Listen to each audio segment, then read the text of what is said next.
Perkenalkan, nama saya Sriaka Putri Nandra. Saya seorang guru pendidik agama Katolik di SMP Mardi Waluya 2, Kota Sukabumi. Saya adalah peserta PPG dalam jabatan BIS 2 tahun 2025 di Sekolah Tinggi Pastoral Kata-Ketik Santo Fransiskus Asisi, Semarang. Nomor induk mahasiswa 25309291. Pada kesempatan hari ini, Kamis 9 Oktober 2025, akan menjalani ujian kinerja secara luring di SMP Mardi Waluya 2, Kota Sukabumi dengan materi Kebangkitan Kristus kelas 8 dengan model pembelajaran PBL. Selamat mengikuti, Tuhan memberkati. Siap. Garis salam. Selamat pagi, silakan duduk. Hari ini yang tidak hadir siapa? Hadir semua, puji Tuhan. Kita mulai pertemuan hari ini dengan berdoa. Boleh, silakan.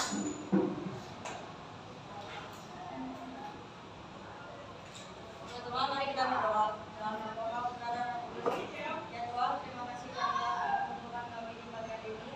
Sekarang kami ingin melakukan pembelajaran agama. Berkatilah kami supaya dapat mengikuti pembelajaran dengan baik dan berkatilah kami yang akan membimbing kami.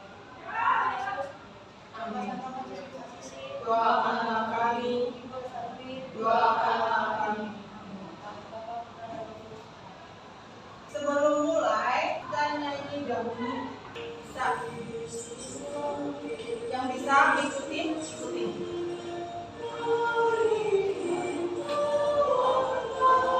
Yang lain bisa cermati kata-katanya.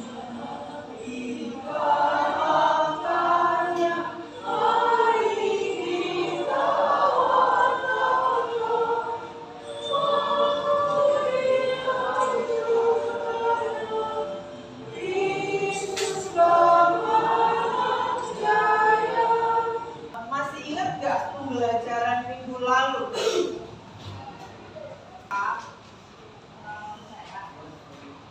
Murid-muridnya, siapa lagi? Yang menerima Yesus siapa? Seorang janda, miskin. Terus? Orang-orang yang berdosa, orang miskin, orang kaya, orang yang berdosa, orang yang sakit. Oke. Orang yang menolak Yesus? Ahli Taurat, orang Farisi, orang kaya. Oke. Bangkitan Yesus sebagai tanda mau membuktikan kepada mereka yang menolak Yesus. Apa yang terlintas di pikiranmu dengan kata bangkitnya tadi? Yesus bangkit, boleh? hidup kembali. Hidup kembali. Kira-kira dalam kehidupan sehari seperti apa sih kebangkitanmu? Bisa dialami? Bangun tidur, boleh. Ada yang lain? Melakukan sesuatu terus kita gagal, itu kita nggak menyerah tapi kita berusaha lagi. Oke. Bangkit dari hal-hal yang buat kita malas. Bangkit dari rasa putus asa. Bangkit dari rasa putus asa. Tujuan pembelajaran yang akan kita capai adalah bagaimana kebangkitan Kristus kita jalankan dalam kehidupan sehari-hari. Jadi, bagaimana untuk mendalami sebuah kisah dalam kehidupan sehari-hari kita lewat cerita, yaitu sebuah catatan. Boleh siapa yang membacakan? Aku memalsu tanda tangan orang tuaku yang sudah aku lakukan untuk kesekian kalinya akhirnya membongkar juga. Tanpa sepengetahuanku, wali kelasku memanggil orang tuaku. Lembar demi lembar kertas ujian yang sudah dibubuhi tanda tangan orang tuaku disodorkan di mukaku. Sebenarnya tanda tanganku sendiri. Kamu bisa naik kelas, tapi semua itu tergantung pada dirimu sendiri, kata wali kelasku yang terus terngiang di telingaku. Dan akhirnya hari kenaikan kelas pun tiba. Aku datang bersama ibuku. Ketika tiba giliranku menerima rapor, aku dan ibuku dipersilahkan masuk. Hatiku mulai gelisah. Jangan-jangan aku tidak naik kelas. Ah, tak mungkin. Aku berusaha membesarkan hatiku sendiri. Aku berkata, saya mohon maaf Bu, satu-satunya murid yang tidak dapat melanjutkan ke jenjang berikutnya yang lebih tinggi adalah anak ibu. Peristiwa 2 tahun yang lalu menjadi titik balik bagi hidupku. Setiap hari aku selalu bekerja keras agar aku dapat menunjukkan pada ibuku, kakakku dan teman-temanku dan diriku sendiri bahwa aku dapat menjadi pribadi yang dapat diandalkan dan dibanggakan. Aku harus mampu bangkit dari kemalasan. Aku harus mampu bangkit dari keterpurukan.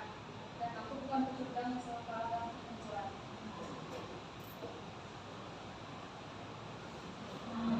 Kerja kerasku menghasilkan buah yang manis. Setiap kali menerima rapor, aku selalu masuk 5 besar anak yang berprestasi.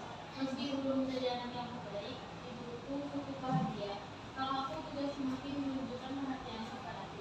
Aku bangga dapat berbagi kebahagiaan pada orang-orang yang selama ini menyakiti. Tentang apa kira-kira? Tentang seorang anak yang tidak naik kelas. Kira-kira apa kesalahan terbesar dari tokoh utama? Berbohong. Oke. Terus tidak naik kelas.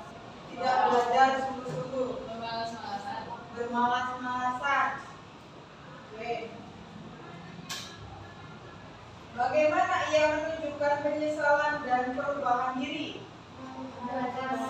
Bangkit dari kemalasan. Bangkit dari kemalasan. Rajin belajar. Minta maaf pada ibunya lalu semakin rajin belajar dan keras. Menurutmu, bagian mana dari kisah tersebut yang paling menggambarkan kebangkitan? Bangkitan dari kemalasan. Bangkit dari kemalasan. Oke? Ketika dia udah kelas, dia akhirnya sadar dan dia berusaha meningkatkan belajar dan akhirnya dia masih bisa Nilai apa sih yang kamu pelajari dari tokoh tersebut? jangan pantang menyerah. Jangan pantang menyerah. Jangan berbohong. Belajar dari kesalahan. Belajar dari kesalahan. Jangan pernah menyia-nyiakan jerih payah orang tua. Sebelum kita masuk ke dalam pengertian yang lebih dalam, bagaimana 3 bacaan kitab suci yang menjadi bukti-bukti bahwa Yesus itu bangkit. Yuk kita belajar tentang peristiwa di mana Yesus bangkit dari Matius, Yohanes, dan Korintus. Di sini saya bagi menjadi 6. Mohon dengarkan. Mengerjakannya nanti di dalam lembar kertas itu dan juga di dalam LKPD sesuai kelompoknya ya. Di situ sudah saya tulis.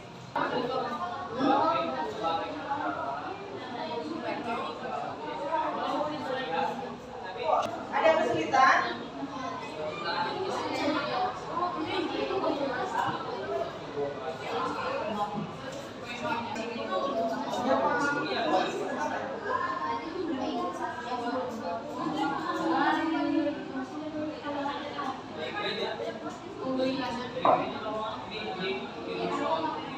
Kelompok diskusi yang sudah menyelesaikan.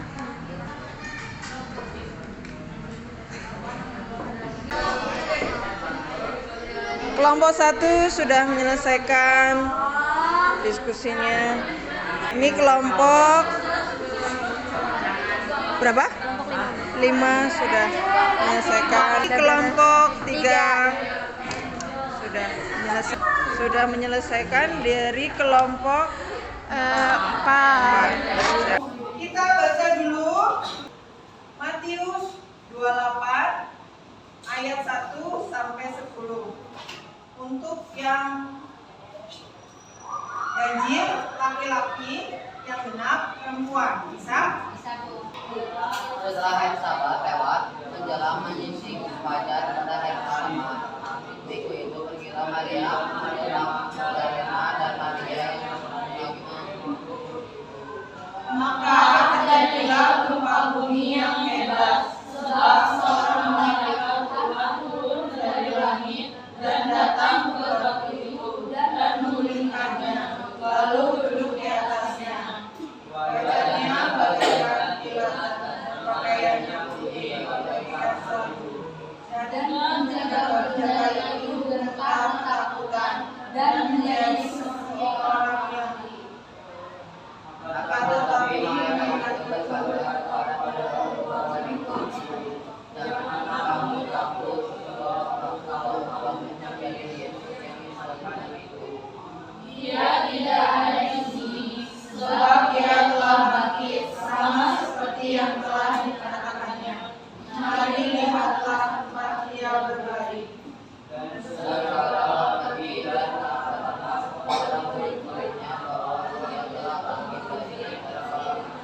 kelompoknya maju.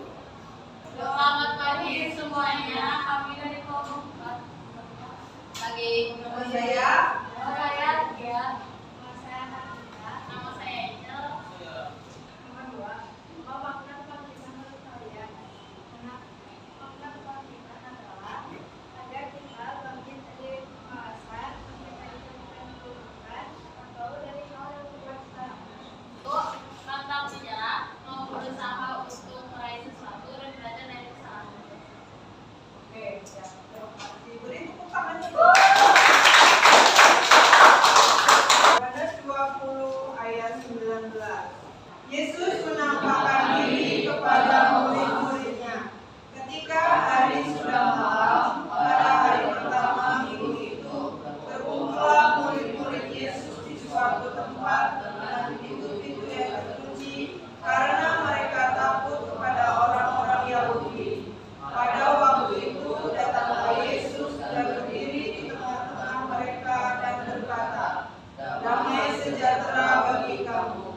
Dan sesudah berkata demikian, ia menunjukkan tangannya dan tangannya kepada mereka. Murid-murid itu bersukacita ketika mereka melihat Tuhan. Maka kata Yesus sekali lagi, "Damai sejahtera bagi kamu. Sama seperti Bapa mengutus aku, demikian juga sekarang aku mengutus kamu." Ketika Yesus datang ke situ, maka kata murid-murid lain itu kepadanya, "Kami telah melihat Tuhan." Tetapi Thomas berkata kepada mereka, "Sebelum aku melihat bekas aku pada tangannya, dan sebelum aku menunjukkan jariku ke dalam bekas paku itu, dan menunjukkan tanganku ke dalam pakunya, sekali-kali aku tidak akan percaya."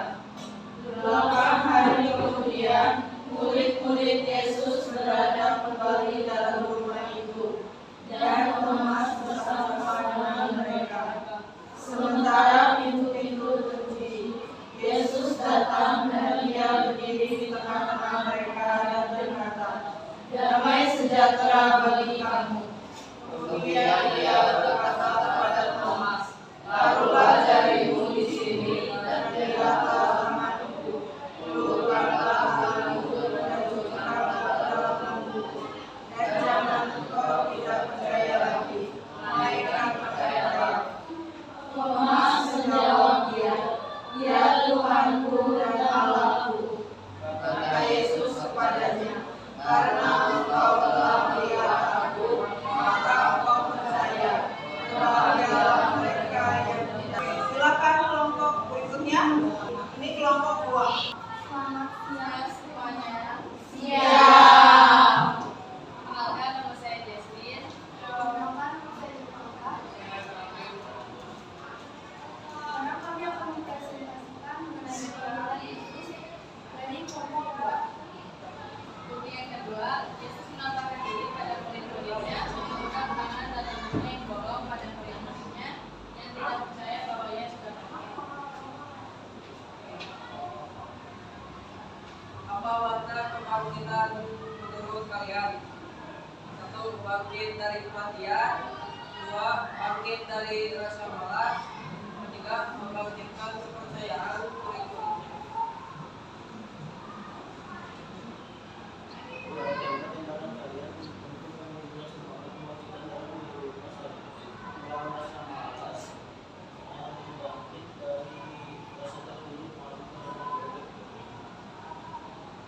Sekian presentasi dari kelompok 2. Ada pertanyaan? Dadah. Oke, terima kasih.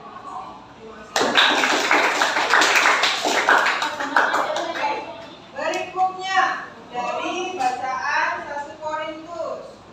Kebangkitan Kristus. Dan sekarang saudara-saudara, aku mengingatkan kamu kepada Injil yang akan aku beritakan kepadamu, dan yang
mendengar sabda Tuhan? Syukur kepada Allah. Baik, berikutnya mau kelompok 3 sama 6? Ya, silakan kelompok. Selamat siang semuanya. Siap.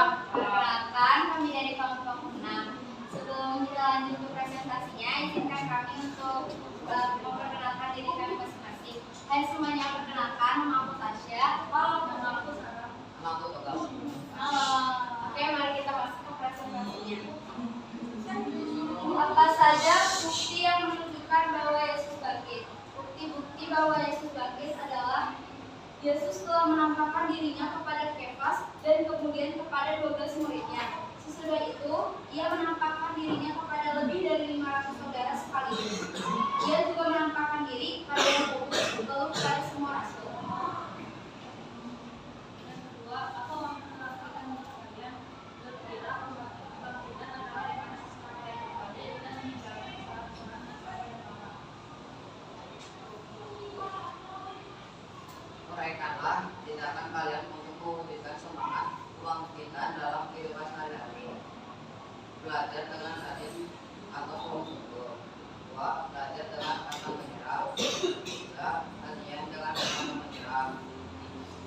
4. Tidak takut gagal.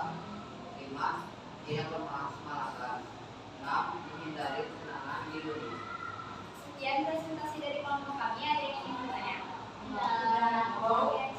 Yang keras. Oke, silakan. Bagaimana cara untuk selalu mendapatkan sesuatu? Bagaimana usahanya apa? Yang membuat Usaha untuk mendapatkan sesuatu.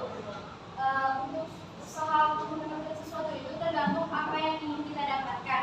Misalnya kita ingin membeli suatu barang, berarti kita harus menabung. Kalau kalian ingin menang berprestasi, kalian harus belajar. Terus kalian bisa mengikuti latihan-latihan gitu untuk mendapatkan hasil yang maksimal.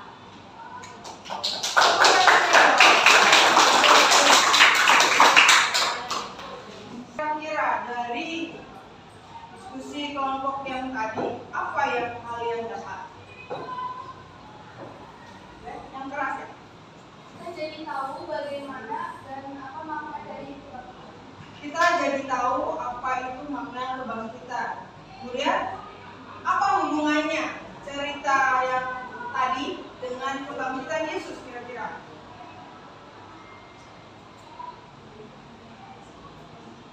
Apa hubungannya dari kebangkitan yang cerita tadi dengan cerita Yesus itu, yang bukti-bukti kebangkitan Yesus? Adanya unsur kebangkitan. Apa yang harus kita upayakan dengan adanya kebangkitan? Mewujudkannya dengan cara Meninggalkan cara hidup yang lama.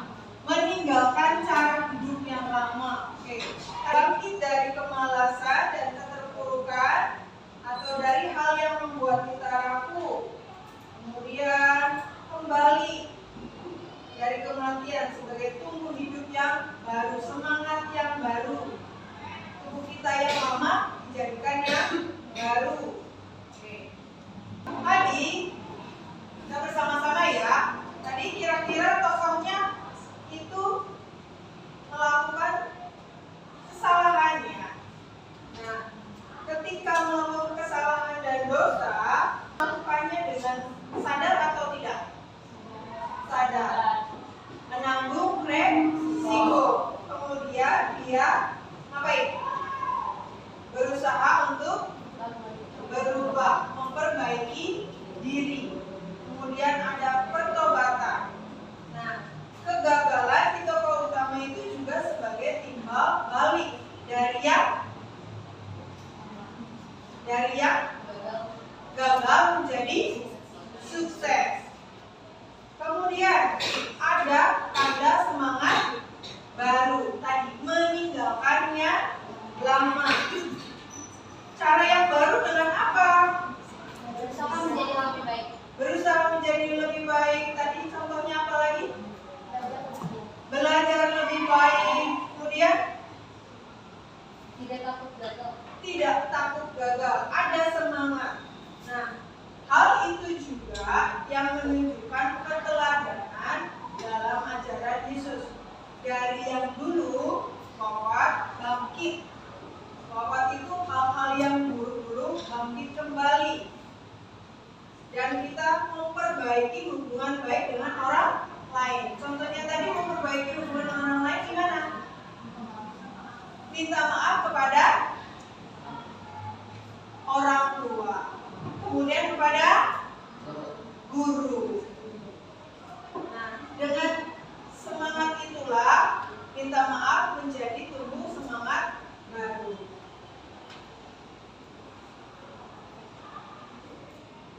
Mungkin anggapannya yang cerita tadi kira-kira di kematiannya Yesus bentuk kegagalan tidak?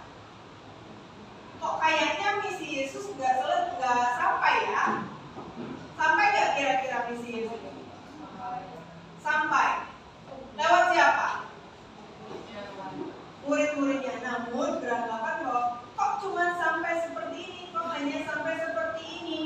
Maka Yesus berharap seperti orang lain menganggap ini sesuatu yang sia-sia. Yesus hanya sebentar di dunia. Yesus bangkit. Dari situ membuat kehadirannya tidak lagi terbatas oleh ruang dan waktu. Bersama kumpul lagi murid-muridnya, menunjukkan, menampakkan. Kemudian ada pembenaran yang memperjuangkan bahwa Yesus itu hadir untuk membuka harapan baru. Yesus mengalahkan dosa dan maut sehingga memperoleh kehidupan yang kekal. Jadi kita sebagai manusia harapannya ada hidup baru. Makna kebangkitan Yesus juga bahwa mengajarkan untuk senantiasa apa? Bersyukur, peduli dengan orang lain, tidak mudah putus asa, menjadi orang yang selalu bersyukur. Hidup bagi itu selalu berusaha. Oke, baik. Itulah untuk pemahaman arti kebangkitan. Dapat apa? Hah? Belajar? Apa pelajaran berharganya?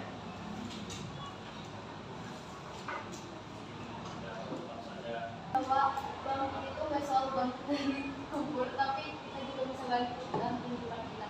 Oke, bangkit tidak melulu pada bangkit dari kubur, tapi kita bangkit dari kehidupan kita, karena kita juga pernah mengalami keterpurukan, kegagalan, apa lagi? Kemalasan, apa lagi? Kejahatan, supaya bertobat. Itu membangun hidup yang baru. Oke. Kembali ke tempat masing-masing. Dari pembelajaran hari ini, kita hening sejenak dulu, merenungkan, merefleksikan arti kebangkitan Yesus dan bagaimana kita realisasikan dalam kehidupan kita masing-masing. Siapkah kita untuk selalu bangkit jika mengalami jatuh? Siap. Dengan cara apa? Berusaha. Siapkah kita bangkit jika mengalami kegagalan? Siap. Dengan cara apa? Mencoba lagi. Oke. Beranikah kita mewujudkan semangat kebangkitan Kristus dalam setiap langkah hidup kita? Berani. Dengan cara untuk berusaha kembali lagi. Oke. Terima kasih untuk pertemuan hari ini. Semoga dengan semangat kebangkitan Kristus juga kita punya semangat dalam kehidupan sehari-hari. Sebagai langkah atau kedepannya, bisakah dijalankan dalam kehidupan sehari-hari?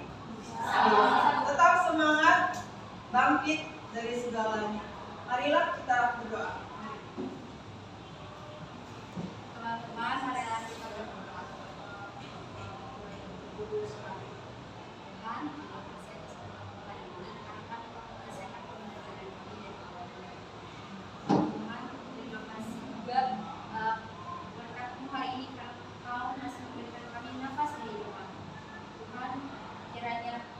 pembelajaran mengenai makna kebangkitanmu dapat kami realisasikan dalam kehidupan sehari-hari.